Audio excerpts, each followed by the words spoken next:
Well, I am here to introduce Sam Adams.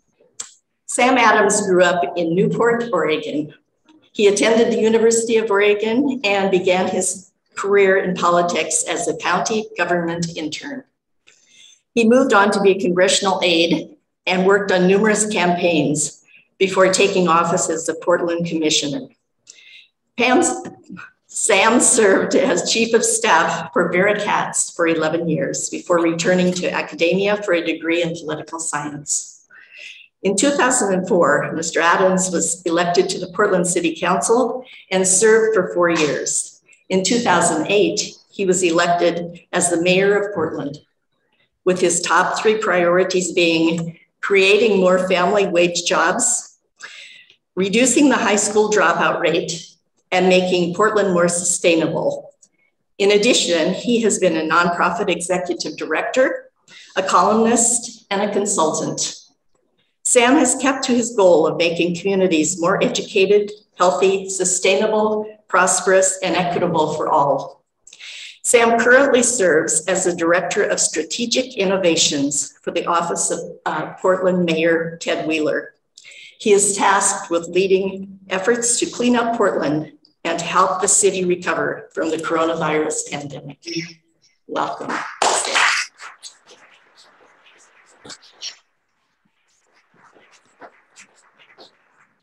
There are note cards and a pen on each table. If you have a question, we're going to be able to take a few questions afterwards. And so I'll be around looking for questions, and we'll collect them before. And yeah, early in his presentation. Okay. Thank you. Thank you. Thank you. It's great to be back. I think I have been here in the last 20 years, probably four times, to thank you and laud you and encourage you in the work that you do to help bring history alive to students that, in many cases, especially students in East Portland, it's their first time downtown, if you're touring downtown. So on behalf of someone who is equally passionate as you are about Portland, thank you. Thank you very much. And just to, be credible with you, I welcome to the First Christian Church. It was completed in 1923. This is the 4th church. It was designed by Bulger and Sons out of Dallas, Texas. The stained glass was done by Povey and Company, and they were located downtown and did a lot of the stained glass work on churches up and down the West Coast. They were known as the Tiffany's of stained glass. I think it's great that you meet here because this is one of the most socially active downtown churches through time. In 1905, they hosted a national suffragettes convention. And in 1987, they voted to accept gay and lesbian parishioners. They also have been known for their music. So I could do one building of your tour, maybe. Maybe that in City Hall. There's no need to sugarcoat it. Things are tough right now for the city, and they're especially tough for business districts. They're tough for downtown, and they're especially tough for places like Old Town, Chinatown. We recently, so we're working to recover. And thanks for that generous introduction. We're working to recover, and I came back to City Hall 7 months ago to help in that effort. Yes, we recycle everything in Portland, even old mayors go back to work for the current mayor. You can tell I've done that line a few times. When I say tough, it's tough. Things were, the city had challenges before the COVID pandemic, and then the COVID pandemic just amplified those. We have issues related to gun murders. Other cities around the country have them, but that's no excuse for us. We've had in 2020, 130 days of continuous destructive riots downtown. On the houseless side, we have thousands of people that are living on the streets, some cases for a longer period of time because of COVID and because services during the height of the pandemic couldn't get out to them, are living in really filthy, horrible, squalid conditions. And those encampments are impacting those around them, whether it be businesses or those of us that are lucky enough to be housed. So there are a lot of challenges, but we are, Mayor Ted Wheeler and this administration is working very hard to address them. Somebody mentioned as I was coming in, also because you do tours for third graders and other elementary school and other youth.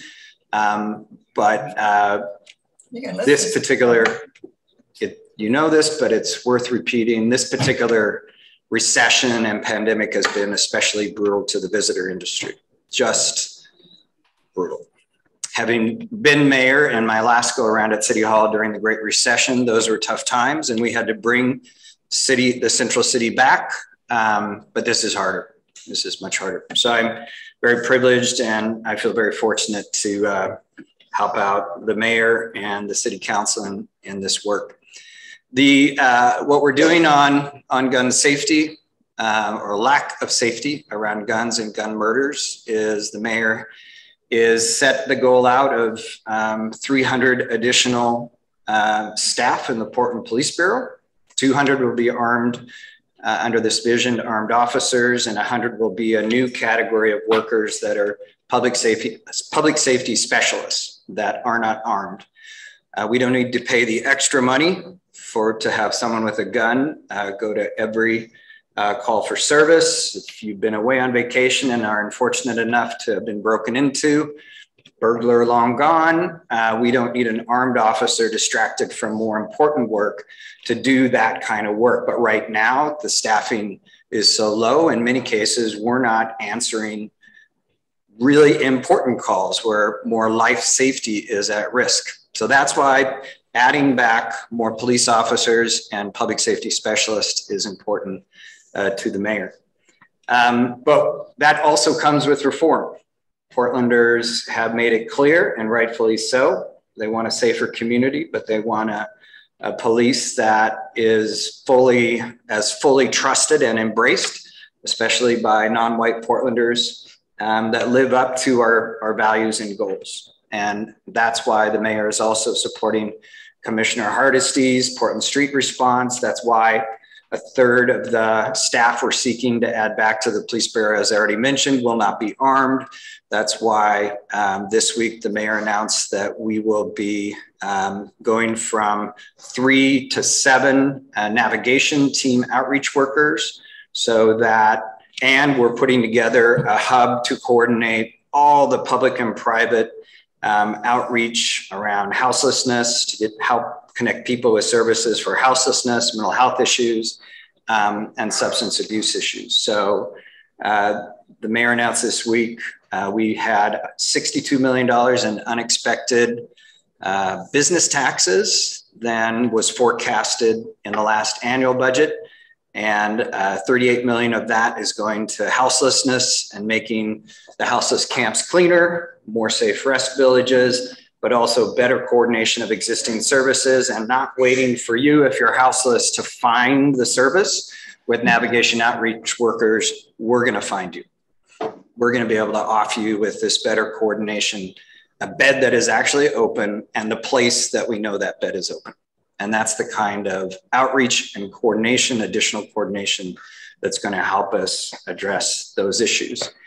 And the additional officers or safety specialists will help address not only the gun murders, but all the other crimes, if you've been subject to a crime lately, that we do not feel that we are responding in an adequate way. So those are just a little bit of the updates. There's a lot more obviously going on, and a lot more work that needs to be done. But this is the toughest sort of recession, obviously unprecedented Pandemic, it's my second pandemic in my lifetime, but I've been through 4 recessions in City Hall, and this is the toughest. But I want you to be determined and have hope based on that determination. We want to not just recover, which we will recover, but we want to recover in a more equitable fashion, and we want to recover in a less climate damaging way. And so the other thing that the mayor is announcing today is a new economic development strategy that will focus on both economic justice and economic growth without carbon emissions. There's also a special assessment for downtown and the business districts. Even before the pandemic, we all know the online shopping has really sort of cut the legs out of sort of sticks and brick stores. We have to figure out, the way forward, the way to support our local businesses. Portland is very unique in our economy in that 84% of Portlanders work at companies that have a staff or 10 or less employees. 84%. So 8 in 10 Portlanders work at companies with 10 or less employees. And I will tell you, of the top 50 cities in the United States, no one is close to that factor. So that's why it's so important that we pay attention to the details. That's why it's so important, because small businesses don't have the deep pockets. They don't have access to the big loans. And so that's why the economic development strategy, with an assessment of how do we make sure that the future of the central city and other business districts and other businesses in Portland, that future is a successful one. I look forward to your questions on any topic from here. That's good. I'm gonna go. That, you know how you do that? You do this. But Great. So what is your best estimate of the timeline for when downtown, that when you want this uptown, Old Town will be ready to serve the children? Yeah. What is my best assessment of when you're able to do tours again with children and youth? I would bet, so the governor and the Oregon Health Authority are the deciders on those kinds of things. And then those state rules are interpreted by school districts, and those are the deciders on that issue. Not the city and not even the county, is my understanding. So the short answer is, I don't know. The longer answer is, it can't come soon enough. But the mayor has regular conversations with the governor. And in the last conversation, I mean, she and the health experts absolutely understand the need, when it's safe, to open things back up as much as possible. They have not reimposed occupancy restrictions. They have imposed spacing restrictions. We've sought to help businesses before I came back to City Hall. Commissioner Hardesty, who leads transportation, has done a great job of allowing for especially retail-facing restaurants to have outdoor space. But it is the Delta variant in Oregon is declining. It has always been pretty low in the metro area, but we get lumped in with the surrounding counties on the outer reaches of Oregon. And so we have to, the decision for the state is made on a statewide standard for the most part. This is sort of a follow-up, but when will city employees return to their offices? Well, when will city employees return to their offices? So there's voluntary return right now. City employees, with the exception of the police, have to be vaccinated to return. Most got vaccinated. So it's voluntary return right now. Most companies, including most of the businesses here, we were all looking at post Labor Day, and then the Delta variant came along. And we spent a lot of time, you saw over the summer, with activities to bring people downtown, anticipating that after Labor Day, they see downtown, they come downtown, and then after Labor Day, they would feel more comfortable doing so. But with the Delta variant, most companies, I think, will be after the new year when they start requiring employees to come back for 1, 2, or 3 days. And I would imagine the city is sort of on the same timeline as that. Can't be soon enough. Can't be soon enough. We're sympathetic to that because we've had the same kind of things. Yeah. What Homer Williams spoke to us a couple of years ago, and we're wondering what's happening with this plan. Homer Williams spoke to you, a great local innovative developer that I've worked with or around for 25, 30 years, spoke to you and has a vision for village. So that vision is embedded in Commissioner Ryan's efforts around creating 6 safe rest areas around the city. And one of those we're hoping, he's working on, and his team will be moving forward Homer's vision. So we're working specifically with Homer on that, and then 6 other sort of variations of these safe rest villages. 3 sites have already been chosen, and we're working on the other 3 right now. Is there a time frame for that? It looks like because of supply, we've all seen the supply shortages. I think the last I heard it would be after the first of the year, in the month of January, before Homer and everyone else can get the manufactured goods or the raw material shipped into Portland, assembled, and these villages stood up. So it's not going to be tents, it's going to be houses. All 6 of the rest villages are really inspired by Homer's vision, and they will all be different versions of hard houses, or plastic kind of houses, but not tents. They will not be tents. Tents don't wear well in the winter. What can the city do about serious services for mental illness when laws about committing patients to mental hospitals make it difficult to maintain care? And someone else asked about the meth problem. The what problem? The meth. Yeah. What can the city do to take care of those that are suffering from mental health? And what are the parameters? What are the rules? What's allowed in terms of involuntary commitment for those that are mentally ill or suffering from substance abuse? So state law in Oregon is very restrictive in even family members doing involuntary commitments. It's, hi, nice to you. I'm just recognizing some of you with your masks on. It was put in place decades ago because of prior abuse of the government authority and other people's authority to commit. It's very restrictive to do that. But what we can do is we can do like 72-hour holds when the person is deemed dangerous to others or themselves. But it's a very, very narrow definition of dangerous to yourself or others. If you're able to see the media this week, we jointly did budgeting with the county because they too got some extra money that they weren't anticipating from a stronger economy than we had forecasted earlier in the year.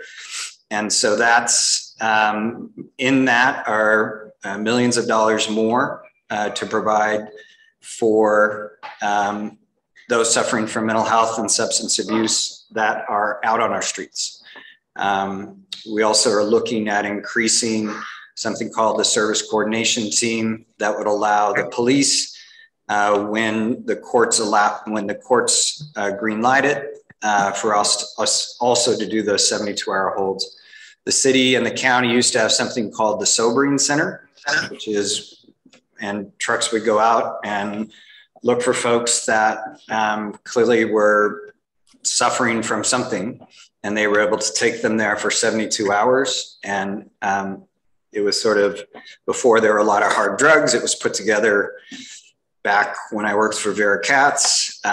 It's where mostly folks that were inebriated with alcohol would go and be given time to sober up. That's why it was called the Sobering Center. But that last part of that question is really important. And we're looking at creating a new version of that. And we have to create it with the new reality of like the new meth is, I don't even know how to begin to describe it. People do not, they lose themselves. And unfortunately, as they lose self-awareness, they get really amped up.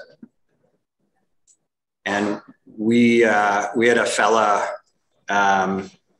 in the North Portland area who just a couple of weeks ago was on it, climbed up a telephone pole, thought he could fly, and he died. So we have to create a new sort of version of the Sobering Center and other mental health and substance abuse services that take into account fentanyl and all these like industrial strength drugs. So in that response, you talked about working within the parameters of the state legislation. Mm-hmm. And so it has been said that state legislation means that people are permitted to sleep on the streets. Is this true? And do other cities do this? And how can the city accommodate, if that's true, how does the city accommodate a homeless person, houseless person, while preserving the community and the commercial interests and cultural interests? And is there, I guess I'll add a little more to that. Is there a way to collaborate with this, for the state to understand that maybe it's too restrictive for what a city or Portland needs? Really an important question. I'll try to distill the complexity of the answer as best I can. How many hours do we have? So our management of the public realm, city government's management of the public areas of the city as it relates to sleeping is to a degree covered by the state. There's federal laws that also cover it. And then in the 9th Federal Circuit Court, there have been court decisions and settlements. One is called Martin versus Boise, that dictate how we approach folks that are houseless in terms of whether they can sleep outside, where they can sleep outside, and under what sort of conditions can they be asked to move. We also have something called the Anderson Settlement that deals with belongings. And on we can manage for time, place, and manner, where you can camp, when you can camp, and how you can camp. We can manage that. And the city has an objective evaluation criteria. When you complain about a houseless camp, under the court rules, we send out an independent evaluator that checks the camp against certain criteria. And if it meets the criteria to be downsized or moved, then we can do that. Then we post a 72-hour notice, and then we have a city department that works with outside contractors to move it.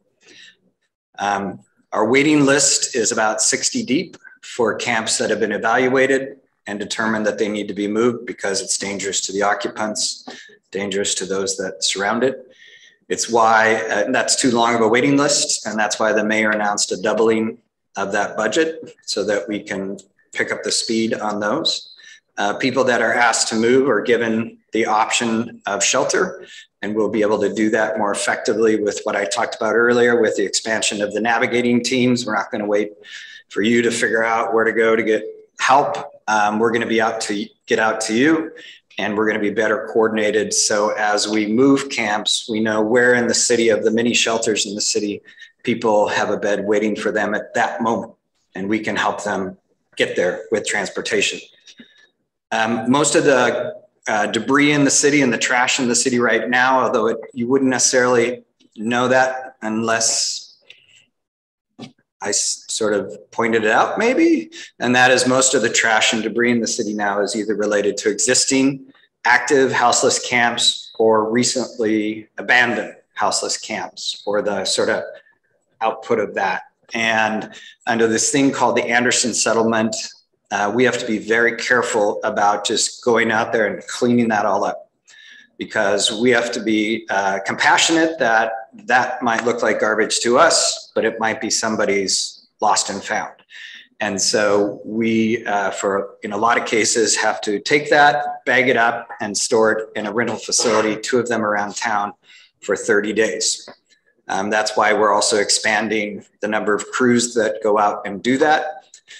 Part of the reason that this is such a big deal, such a more time intensive and costly than it ever has been before, is because a lot of these camps now have been in place for, upwards of 18 months. And so they haven't had garbage service. They haven't had, like I said before, during the pandemic, there's a gap in services getting out to them. Folks are in really rough shape. So we're rising to the occasion with the last annual budget and with this new money. The vast majority of the new money this week is going to houselessness and public safety. The details of all that aren't as important as we are in the 9th Circuit Court. If you travel to Texas, you'll see a very different approach to managing houselessness. If you go to New York and all the other parts, all the other federal circuit courts in the United States, you'll see very different approach to houselessness. We actually have to adhere to the 9th Circuit Court decision until the Supreme Court takes all these different decisions in all the circuit courts and says this is the law of the land. If that sounds daunting, it is, but it is doable, and we are putting the resources into to make a dent in this. I guess. Well, I got a question from somebody at home. They understand that the entire downtown is a development zone, and certain big businesses have received substantial tax benefits because of this. What is the city doing to leverage participation by these firms in downtown's recovery?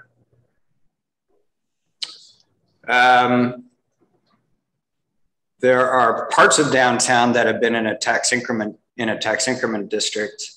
The biggest tax breaks right now are called opportunity zones, and those are federal tax benefits out of our control. But I would say that the majority of the businesses that are located downtown that I deal with have been good partners to work with, whether that's through charitable giving, whether that's through signing up to do volunteer cleanups in the city, serving on one of our action tables where we bring together the public, the private, the nonprofit, and community-based efforts to work on the 5 key I'm dying of the mayor and the city council, which is clean up the city, make the city safer, But what are you doing? Make bring the vitality of businesses, and business districts back, and then work on our branding and our reputation that's nationally and locally. And we've had lots of participation in that. But so I don't. Most of the businesses downtown have been stepping up and been good partners, and they've been patient. There's 130 days of rioting in 2020 and all that damage. Those that are sticking around, deserve our thanks. Those that are saying they're going to stay downtown, some are even growing downtown. We're very happy with those decisions. I think this is the same thing, but in a different words. Someone said that they've read reports that many U.S. cities have added a large number of jobs during the pandemic.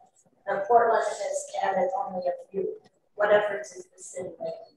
Is that the opportunity speaking of? Well, that's a federal. I'd have to know where they thought that cities have been adding jobs.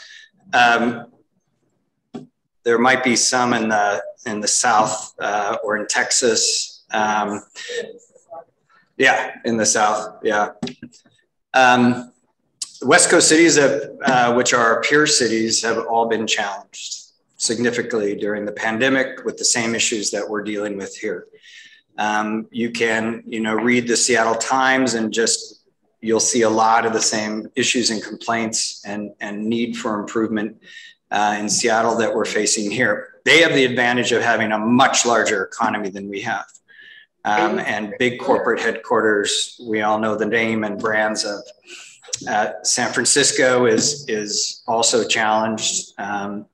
They are a much bigger economy, the Bay Area, than we are. So we have, and this has always been true since the, 1890s. We have always had to be more intentional. We've always had to be more strategic. We've always had to be sort of smarter. We don't necessarily aim to be the biggest, but we aim to be competitive, to offer good jobs and a quality of life, living with our values. So that's why it's so important, though, that the change in the economy, the amount of and kinds of changes in the economy just in the last 7 years have been so profound. Both on the positive side, now with the supply chain problems, you have more businesses saying, hey, maybe I need to onshore some of my manufacturing or where I get my services. But at the same time, the economy has been nationalized a lot. So when you buy from Amazon, you're not buying from Portland, and when big boxes come in, they're not headquartered here.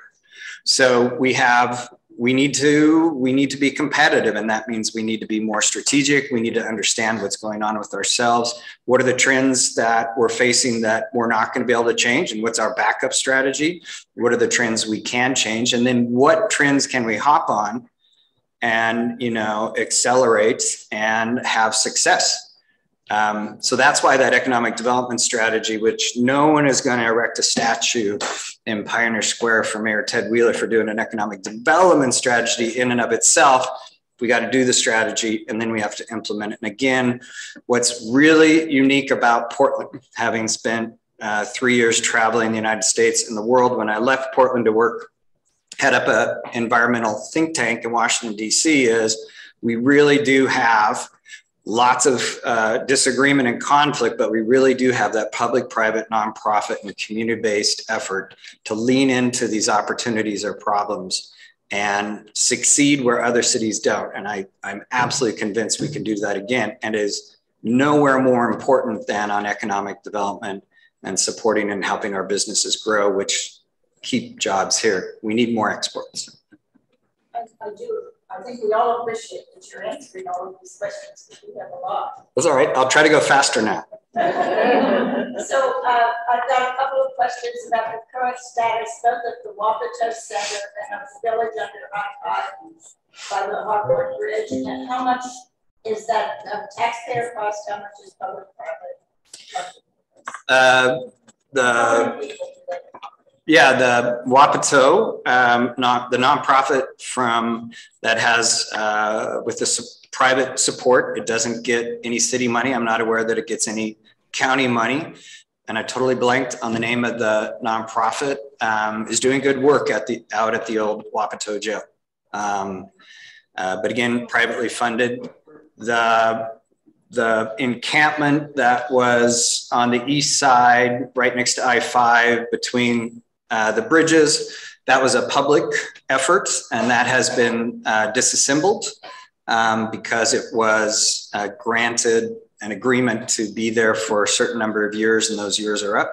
So those people are being relocated to other sanctioned camps in the city, and that is publicly funded. May I ask how many people is Wapato accommodated, you said? I'm sorry, I don't know. Yeah. So when does that open?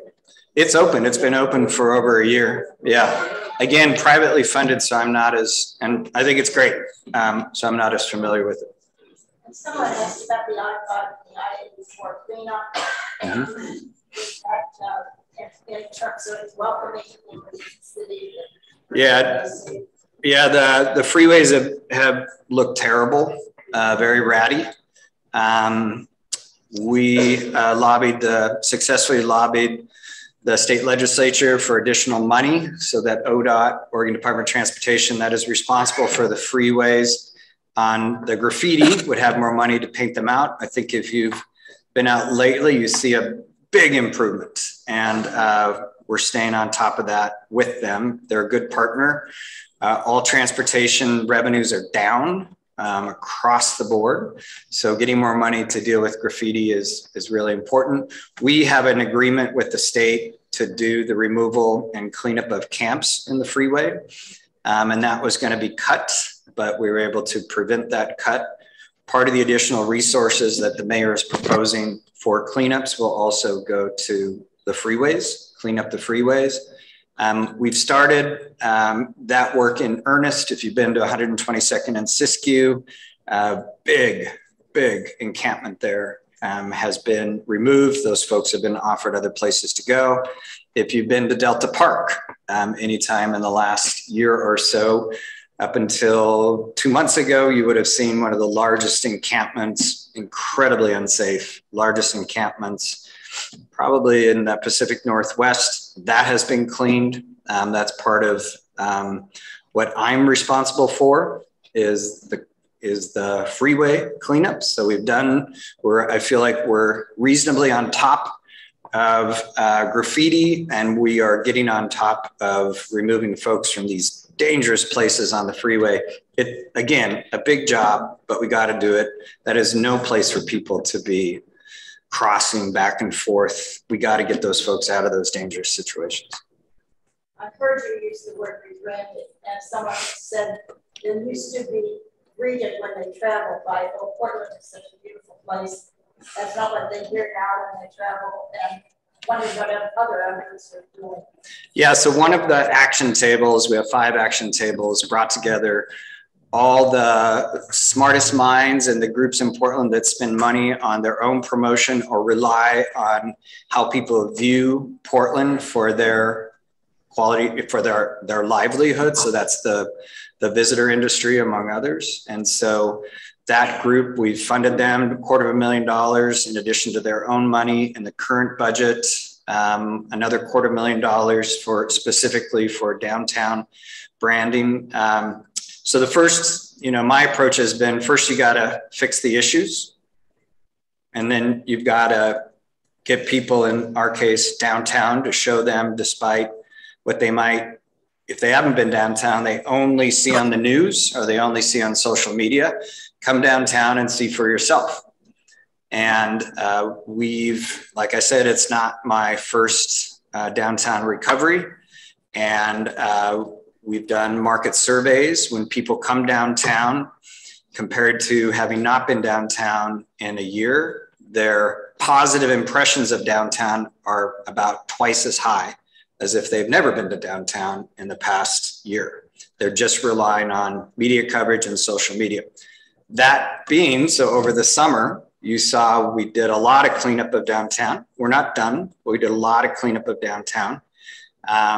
And then we activated downtown with events and brought a lot of people that hadn't been to downtown in months and surveyed them. And they had a much more positive impression, again, than just relying on media coverage. A lot of people think that, I'm overstating this, but a lot of people think that, downtown is still on fire every night because they show the old, and every time, like we did 3 Tuesdays ago, did have a destructive riot downtown. This year we've had 5 compared to 130 last year. We're getting to 0. We're working hard to get to 0.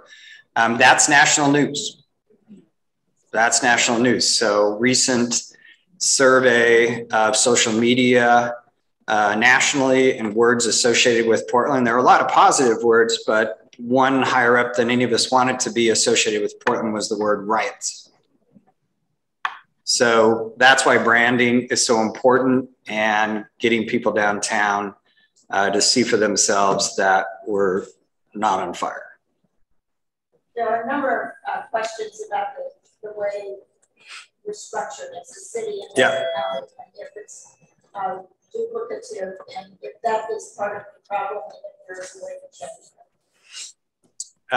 Well, having grown up professionally growing up working for Vera Katz in the commission form of government, and Portland became one of the most livable cities, most sustainable cities in the United States under the commission form of government. So it's a form of government I'm used to. Those of you probably know that it's was implemented towards the turn of the century to break up the political machines that didn't exist just on the East Coast. They existed in most every large city around the United States. So it's a diffused form of government. You're elected and the mayor appoints you a bureau to run. So it got us to the dance, and we got to dance, but the problems are too complex, and our commission form of government is antiquated, out of date. It's not up to the tasks of the complexities of this city or any other city. So the mayor supports changing it to some version of mayor, city manager, and a legislative council elected by geographic districts to make sure that every part of city is represented by a member of the city council, not just by chance running citywide where you might live. So first off, that's the biggest urgent issue to fix, in my mind, is. How does that happen? So there is the city council impaneled a charter review committee and gave it the resources to dig into this issue. They are empowered to put a change in the form of government directly on the ballot. They get to skip over the city council if they get 2/3 vote, and it goes on the ballot. They've been meeting now since the first of the year. I'm impressed with the thoughtfulness that they're taking, looking into the issue. It might sound easy, but there's a lot of complexity around. I think our charter is over 50 pages. So, but, and the votes on the change of government have gone down 8 times in the history of the city, twice since I've been around. So I'm glad they're being thoughtful about it and really thinking through a form of government that will be fit for the challenges and opportunities that the city faces. Combining with county government is not a live issue, not a live question being pursued at this point. State law makes it very difficult for city and counties to combine. The reason being under state law that if a city and a county combine, you have to raise everybody's wages to the highest wage. So until that changes, it's not practical. And again, my boss, I think the majority of city council thinks first, fix city government. When do you think this would go on the ballot, and is there opposition to it, and how would you advocate? So it gets to go, like I said, they get to put it on the ballot directly if they have enough support. And the discussions have been around regular sort of elections, like not the interim elections, but we have sort of the regular elections that they get to decide that. I would say probably within the next year and a half, but they get to decide that. This is on a different, back to the houseless situation. Yeah, it's a big issue. How does one know if a camper's site is on the list to be removed? And they say it's frustrating not to get to do that. The questioner said it's frustrating the city's communication on concerns reported to city government about encampments. We don't do a good job of responding or knowing where that particular complaint for that particular encampment is in the waiting list to be evaluated, to be posted and removed. Absolutely right. We're overwhelmed. And so that's why the additional resources and that additional coordination team speaks to those concerns that I heard immediately when I got back to City Hall. So I'm pleased that we're moving forward on coordinating not just cleanups, but coordinating shelter bed availability with cleanups, that we're doing outreach to folks and that we'll have more resources to clean up camps that are much more labor intensive than they were a year and a half ago before the pandemic. So we will have the coordination effort up and running probably in the next 45 days. And one of the things we'll work on is to improve our posting of what's the status of people's complaints.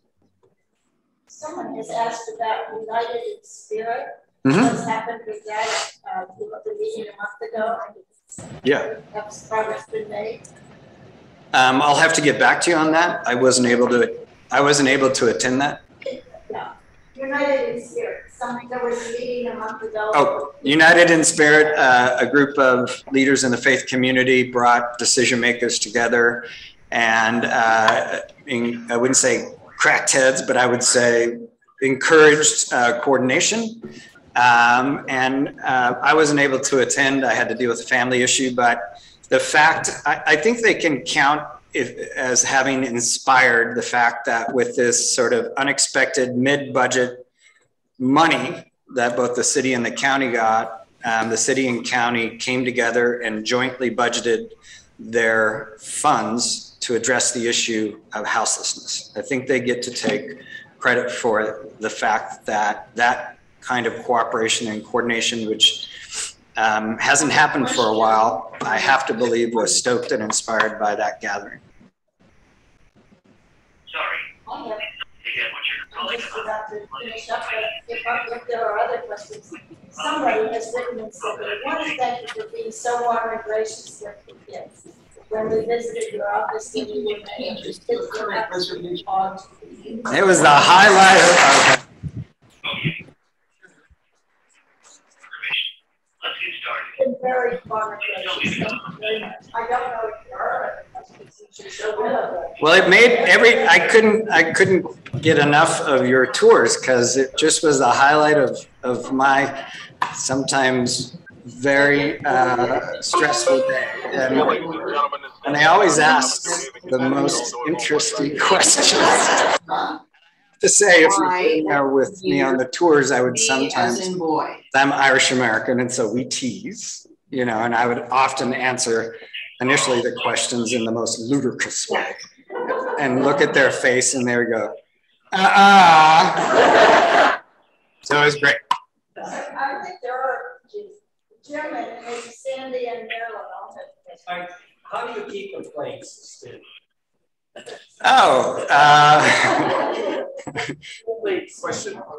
how do you keep the plates spinning? You know, it's for me personally, it's it's a labor of love. You know, I grew up in Newport, Oregon. My dad was a special ed teacher, but also we got paid so little. He was also a commercial fisherman, which a lot of people had 2 jobs in Newport. And I delivered the Oregonian. I lied. You're supposed to be 11, so I lied and said I was 11 at 7, and the Oregonian didn't check my driver's license. So I would read about Portland. I would read about this place called Portland. And I didn't really know it at the time, but as someone being gay, I didn't quite fit in, but I saw in reading the paper this place that seemed much more, had much more to my sort of liking. And so I always wanted to get here. And when I finally got here to be Vera Katz's campaign manager at 26, you know, Portland has been so awesome to me, kicked my ass when I needed it. And having now spent 3 years in Washington, D.C. recently, and that job took me all over the world. This has always been sort of my beacon city, but I come back with a new appreciation, but also loaded with ideas from having observed what other cities are doing. And some days are, you know, so you spin the plates because you love the work and you love the place. And it's schmaltzy, but that is really how I feel. When the mayor asked me to come back, and I ran for city council and lost, but when the mayor asked me to come back, I said, absolutely, I share the same concerns and urgency that you all did. So I'm really honored to be back in the mix. There's a project that's been going on several years, Dignity Village. Yes. Are you familiar with that? I was part of the staff team that helped create it. Congratulations, it's a great thing. It is. Why has that not been copied more since it's because it seems to be very successful? Maybe tell them a little bit about that. So out near the county jail in Peabot, so transportation city-owned land, is a community called Dignity Village that was put together in the 90s. And it's self-created. It started actually under the I-405 freeway in Northwest Portland. And then we neighbors didn't like that so much, so we offered them this site out near the airport. And they're self-governed. They have made their, or others have helped make their tiny homes. And it's been very successful. And your question was, why aren't there more of those? The city and county have tried to replicate Dignity Village, and they've had varying degrees of success. That happened while I was gone, so I can't, but Dignity Village had a rough 3 years, I think, 4 years, but really, I agree. We've looked into potentially expanding it. Where the safe rest villages are being located now, one of the lessons we learned from Dignity Village and other efforts is you need to have them near, ideally, they have a better chance of succeeding if they're near some sort of food mart and if they're served well by transit, preferably light rail or streetcar, because people do move around a lot and need to take a certain amount of belongings with them. So as we look to the Commissioner, Ryan looks to the safe rest villages, not all of them will be able to get property that meets those sort of credentials, but that's what we're aiming for. But I'm glad you know about Dignity Village. Yeah. Well, again, yeah. I wondered, Scott, is there anybody on Zoom that has a question? I don't want to miss that. Could you ask that question to the Zoomers? Is there anyone on Zoom that would like to ask a really easy question? My favorite color is green. Sam, there's quite a number of people in this this group who have adopted a block. Yay, Frank Moscow, yeah. You know, every week, and we are pretty active. Really, we want this downtown to be so we can get back down there. Yeah, thank you. What other things can you do? Is there organizations that you could be volunteering for that you're aware of? Well, Frank Moscow and his team that put together Adopt a Block that we've definitely got behind and helped promote signups for. Thank you. Hi. Thank you for doing that. That makes a big difference. In fact, I was texting with Frank this morning. So we put money to promote other people to sign up more blocks around the city. And I asked him to do variation of that. And then I'll answer your question, but I want to give him the love he deserves and his team the love they deserve. I asked him if he would put together a version of this that was more focused on storefronts. Like imagine Hawthorne or Park Rose or Belmont, where what I found is a lot of the, not you, but I found that other volunteers for Adopt a Block felt perfectly comfortable doing in front of residential and parks and everything else. But when it came to storefronts, because the storefront owners, they were a little, so we're doing a version of Adopt a Storefront Block in all the business districts. And we're going to be providing those businesses a chance to sign up to work on a block of storefront. And we're providing them the like he does right now, but even more graffiti and other graffiti paint out and abatement materials. So big fan of that. Thank you for doing that. That will come downtown. And so for some blocks downtown that aren't already being helped by you all, that are purely, just sort of purely storefront, some of those will get two people taking care of them. Other things you can do right now, and I will send you this. We've got some big votes happening on, there's council work session this afternoon on the issues that, and the priorities for spending money that I briefly touched upon. Encourage you to, there's one email address that if you use it, it goes to all the council offices. We've made it very easy, and the council needs to hear from you. You don't need to know the ins and outs of the issues to say anything you can do to address the squalid conditions that homeless folks are living in and the impacts of those dangerous camps on everybody else. Anything that you can do to say, yes, we need police reform and we also need to restaff at the same time. Don't assume that the city council is hearing views as you might have, whether you agree or disagree with those. And I encourage you, 4 lines on an email on this email address does make a difference. And I will email that, and I'll also email you. It's a long email address. I'll email that to you. You can get it out. It also has, if you're feeling more energetic, you can sign up to testify verbally as well. But if you can do anything right now, is have your voices heard in an email in your own words why addressing these issues are so important. That's the most important thing you can do in the next 2 weeks.